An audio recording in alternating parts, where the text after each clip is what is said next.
कांग्रेस सांसद शशि थरूर ने एक बार फिर प्रधानमंत्री नरेंद्र मोदी की तारीफ की है। इससे पहले भी वो कई बार पीएम मोदी की खुलकर तारीफ कर चुके हैं, जिसे लेकर कांग्रेस पार्टी के साथ उनके मतभेद सामने आते रहे हैं। सोशल मीडिया प्लेटफॉर्म एक्स पर एक पोस्ट में शशि थरूर ने कहा कि उन्हें दिल्ली में एक निजी कार्यक्रम में आमंत्रित किया गया था, जहां प्रधानमंत्री ने विकास के लिए भारत की रचनात्मक अधीरता और उत्तर औपनिवेशिक मानसिकता के लिए पुरजोर समर्थन पर बात की। शशि थरूर ने कहा कि प्रधानमंत्री ने इस बात पर जोर दिया कि भारत अब केवल एक उभरता हुआ बाजार नहीं, बल्कि दुनिया के लिए एक उभरता हुआ मॉडल है। प्रधानमंत्री ने कहा कि उन पर हर समय चुनावी मोड में रहने का आरोप लगाया जाता है, लेकिन वास्तव में वो लोगों की समस्याओं के समर्थन के लिए भावनात्मक मोड में थे। अपनी पोस्ट में शशि थरूर ने प्रधानमंत्री के भाषण को याद किया, जो भारत में शिक्षा पर उपनिवेशवाद के प्रभाव पर केंद्रित था। शशि थरूर ने कहा कि पीएम मोदी के भाषण का एक अहम हिस्सा मैकाले की 200 साल पुरानी गुलामी मानसिकता की विरासत को पलटने पर केंद्रित था। प्रधानमंत्री मोदी ने भारत की विरासत, भाषाओं और ज्ञान प्रणालियों पर गौरव बहाल करने के लिए 10 साल के राष्ट्रीय मिशन की अपील की। कुल मिलाकर प्रधानमंत्री के संबोधन ने एक आर्थिक दृष्टिकोण और एक सांस्कृतिक आह्वान दोनों का काम किया है, जिसमें राष्ट्र को प्रगति के लिए बेचैन रहने का आह्वान किया गया। शशि थरूर ने यह भी कहा कि सर्दी जुकाम से जूझने के बावजूद उन्हें दर्शकों के बीच मौजूद रहकर खुशी हुई। शशि थरूर के इस तरह प्रधानमंत्री नरेंद्र मोदी की तारीफ करने पर कांग्रेस नेता संदीप दीक्षित ने थरूर पर ही गंभीर सवाल उठा दिए। देखिए, दो बातें। पहली चीज तो उन्होंने मकौले पे बात कही थी। मकौले का देश के शिक्षा व्यवस्था पे औरों पे प्रभाव हटाना, इतिहास पर और चीजों पर प्रभाव हटने का काम तो कांग्रेस ने किया। शशि थरूर जी की दिक्कत क्या है कि मुझे लगता नहीं वो देश के बारे में ज्यादा जानते हैं। मैंने उनकी कुछ किताबें पढ़ी हैं, फौरी रूप में जो पॉपुलर चीजें हैं उनको लेकर वो लिखते रहते हैं। जो पकड़ या समझ इस देश की होनी चाहिए वो उनमें है नहीं। खासकर 70 साल में क्या हुआ इस देश में, 50, 60, 70, 80 के दशक में क्या हुआ, उसमें बहुत ही अज्ञानी है वो। पर चलिए छोड़िए, अज्ञानता कोई राजनीति में तो कम से कम कोई कसूर नहीं है। आजकल तो अज्ञानता बहुत बड़ी चीज मानी जाती है राजनीति में, तो उसका शशि थरूर जी भी फायदा उठा रहे हैं। जिनकी वो कल तारीफ कर रहे थे वो भी अज्ञान के भंडार में बहुत आगे बढ़ चुके हैं, उनकी भी वो तारीफ करते रहे।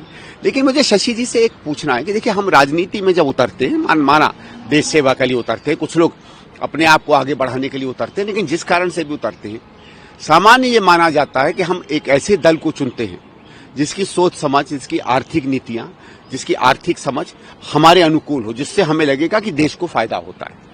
और इसीलिए हम विपक्ष में इसलिए नहीं जाते हैं क्योंकि वो कभी अच्छा करे कभी बुरा करे। मूलतः उनकी नीतियां देश के अहित में होंगी, आगे चल के उससे देश का हित होगा। जैसे कांग्रेस कहती है कि इनकी नीतियों में गैर बराबरी होगी, लूट होगी, कुछ लोगों के प्रति होगा, और देश में उस तरह की प्रगति नहीं होगी जो देश की क्षमताएं हैं।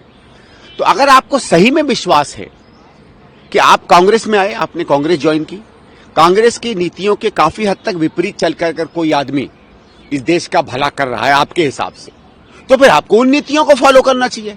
क्योंकि फिर तो आपका जो मूल है कि आप कांग्रेस में क्यों हैं, वो मूल ही टूट जाता है ना। भाई, मैं ये मानता हूं कि मैं कांग्रेस में इसलिए हूं क्योंकि कांग्रेस की नीति ही इस देश का सबसे ज्यादा हित कर सकती है। आज आपको लगता है कि कांग्रेस की विपरीत जितनी नीतियां हैं, जो गैर बराबरी के खिलाफ की नीतियां हैं, समता के खिलाफ की नीतियां हैं, कैपिटलिज्म में कुछ ही लोगों के हाथ देश को साथ करने की नीतियां हैं, सांप्रदायिकता की नीतियां हैं, इस देश में संप्रदायों के बीच में जहर फैलाने की नीतियां हैं, जात में और धर्मों में लोगों को बांटने की नीतियां हैं, अगर सरकार की तरफ से कोई चोरी डकैती पैसे का लूट करे तो उसके ऊपर केस न करने की नीति है, ऑपरेशन के खिलाफ पीछे जाने की नीति। अगर आपको लगता है कि ये नीतियां देश के लिए बेहतर हैं और कांग्रेस की नीतियां बेहतर नहीं हैं, तो फिर ये सवाल उनसे पूछना चाहिए कि फिर आप कांग्रेस में क्यों हैं? क्या सिर्फ इसलिए कि आप सांसद हैं? तो इसका मतलब है आप में कोई नैतिक ताकत नहीं है कि ठीक है, अगर आपको लगता है छोड़ दीजिए, क्या है सांसदी आपके लिए? आपको तो बहुत पैसा उससे भी मिल रहा है, पेंशन से भी मिल रहा है यूएन के लिए, और आपने तो यूएन की सेवा की। ऐसा भी कोई नहीं कि आप बहुत बड़े कोई देश के भक्त रहे। तो आपको, मुझे लगता है अगर आपकी ये सोचा नहीं, तो फिर आप उसका एक आलोचना भी कीजिए। ठीक है, आप उस समय आपको लगता है कि आप प्रधानमंत्री के सामने थे, आप में इतनी हिम्मत नहीं है कि एक सामने एक ऐसा व्यक्ति बैठा उनके सामने आप सच बोल सको। कुछ लोग होते हैं, डरपोक होते हैं, जो सामने ताकत हो तो उसके सामने उनके अंदर से सच नहीं निकलता है।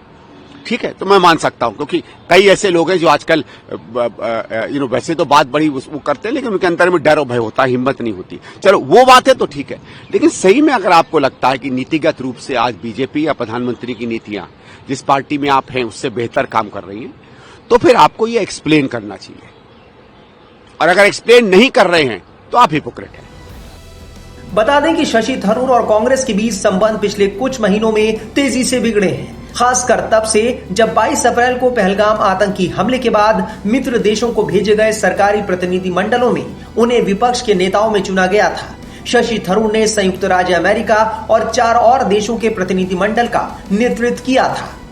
इससे पहले शशि थरूर बीजेपी के सीनियर लीडर लाल कृष्ण आडवाणी की भी तारीफ कर चुके हैं।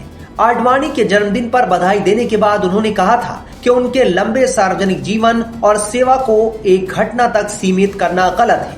थरूर की इस बात पर कांग्रेस के कई नेताओं ने गहरी नाराजगी जताई थी।